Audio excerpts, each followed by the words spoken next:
Well, good morning, everybody. And let me say a couple of notes of appreciation. First of all, to the Prime Minister of Pakistan and to Field Marshal Munir, who were both incredible hosts.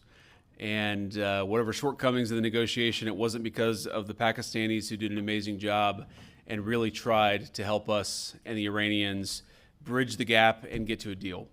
We have been at it now for 21 hours, and we've had a number of substantive discussions with the Iranians. That's the good news. The bad news is that we have not reached an agreement, and I think that's bad news for Iran much more than it's bad news for the United States of America. So we go back to the United States having not come to an agreement.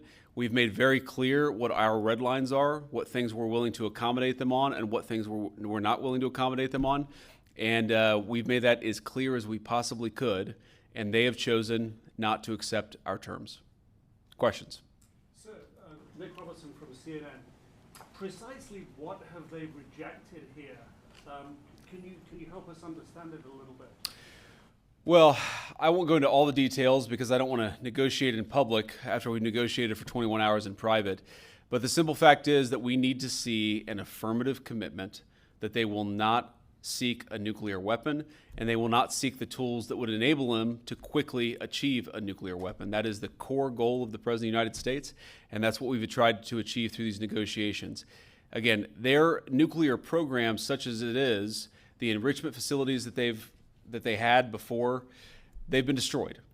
But the simple question is, do we see a fundamental commitment of will for the Iranians not to develop a nuclear weapon, not just now, not just 2 years from now, but for the long term? We haven't seen that yet. We hope that we will.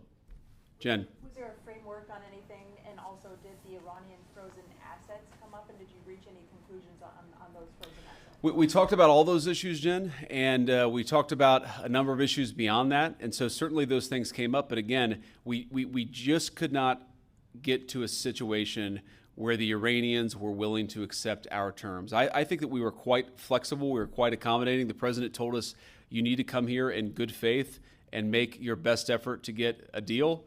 We did that. And unfortunately, we weren't able to make any headway. Preston.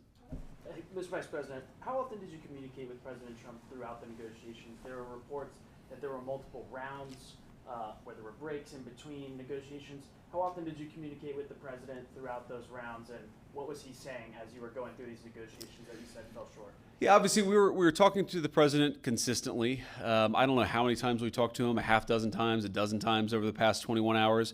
We obviously also talked to Admiral Cooper, to Pete, to Marco, to the entire national security team. We talked to Scott Bessent a number of times. So look, we were constantly in communication with the team because we were negotiating in good faith. And we leave here with a very simple proposal, a method of understanding that is our final and best offer. We'll see if the Iranians accept it. Thank you.